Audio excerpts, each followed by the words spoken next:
Hello and welcome back to Movie Gear Solid, the series dedicated to tracking down all the cinematic influences behind Hideo Kojima games like Metal Gear Solid.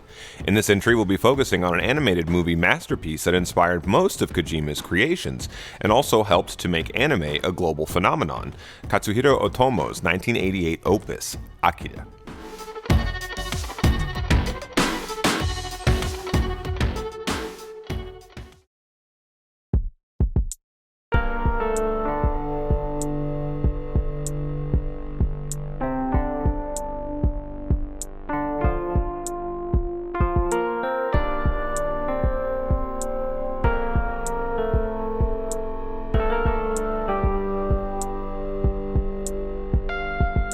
The byproduct and culmination of years of work, Akida was adapted from Otomo's own manga series, and represented a huge stride forward for both Japanese animation and science fiction. Akida is so influential that it's referenced all the time in Japanese media, and in this, Kojima is no exception. But beyond the surface-level allusions made in Kojima titles, like this one in Snatcher, Akida shows clear signs of influence all over Kojima's work, maybe over the MGS series most of all.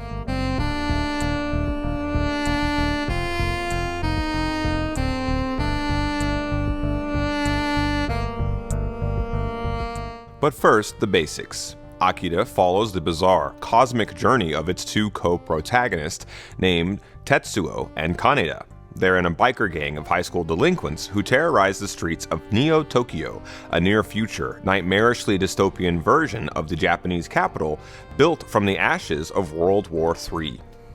Neo Tokyo is a crumbling, decadent banana republic posing as a high-tech, modern liberal democracy, with a dysfunctional government, mass unrest amid mass unemployment thanks to recent tax reforms, as well as just general mismanagement and corruption.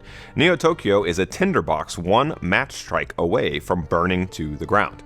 And the name of the flame is also the name of who/what accidentally triggered World War III 30 years prior, the name Akida.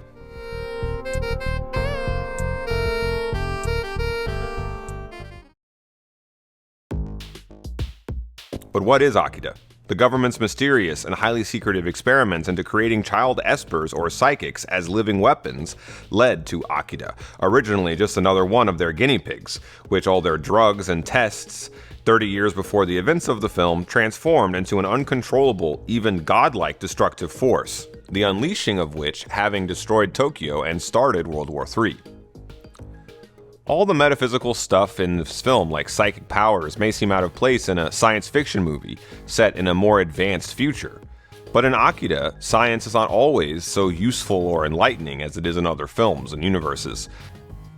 Akida is all about the insatiable curiosity of science, in an obvious nod to the Hiroshima and Nagasaki atomic attacks and the advent of the nuclear age. The film interrogates all the ways that science and technology can transform society, affecting even the individual level, changing whole generations from the inside.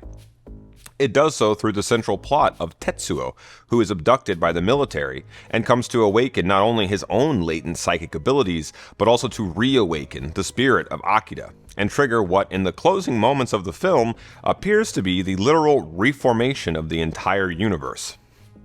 In case that doesn't make it clear, Akida is a difficult film to summarize, a film that takes a bunch of viewings just to put together fully. But it remains one of the most important films ever made, and visually, as an animated motion picture, surely one of the most impressive. So how does Akida prefigure Hideo Kojima games like Metal Gear Solid?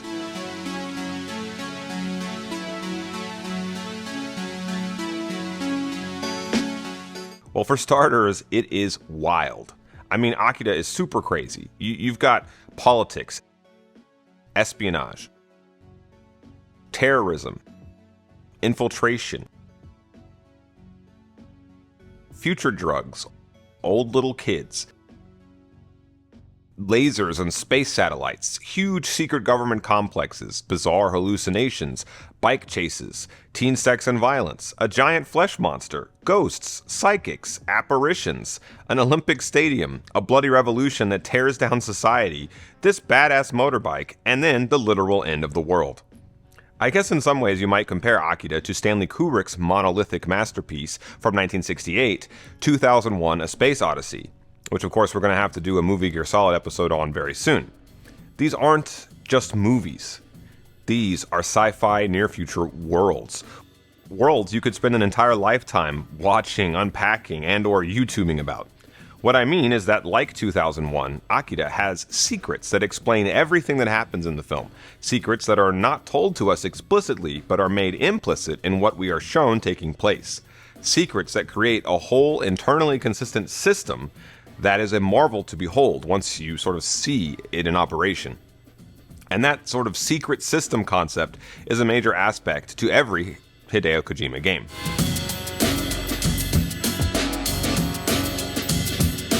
Just think about the nanomachines or parasites in Metal Gear Solid, the bioengineered pollen Snow 9 in Snatcher, the concept of chiral contamination in Death Stranding, or the effects of solar radiation and the superdrug Narc in Police Stunts.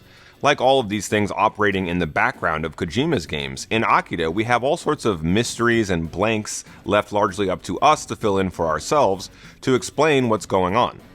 As a movie about psychics and the spiritual or metaphysical basis for all of existence, Akira works in mysterious ways.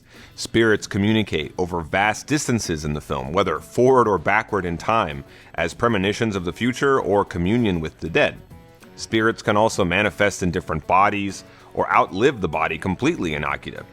There's just quite a lot in the film going on behind the scenes, and that seems to have directly, alongside Kubrick's 2001, influenced the depth of Kojima's games. Akira also explains the presence of characters in Metal Gear Solid like the Sorrow and Psycho Mantis, not to mention all the times that the series evoked the idea of spirits, ghosts, and psychic powers. But Akira and MGS are so closely woven together, honestly, any MGS fan could probably tell after watching this film for 5 minutes that they're sort of related.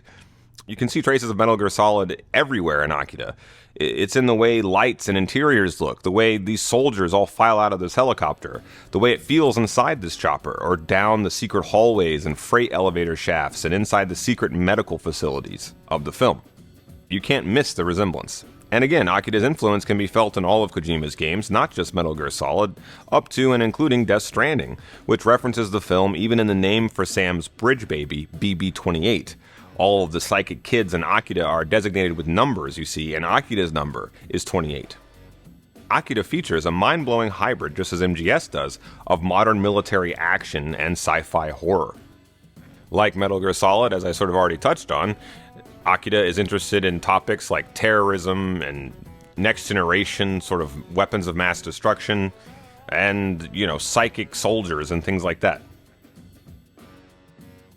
But underneath these surface level things, like Akira, every Kojima game is about some awful dystopian revolution that replaces things like democracy and the Constitution with tyranny and military dictatorship. Though this conceit is really just a reference back to Rome and Caesar crossing the Rubicon, which transformed Rome from a republic into an empire, I'd say MGS inherited this dynamic from, among other things, Akira. Both are science fiction near-future depictions of a world gone astray or on the brink of collapse.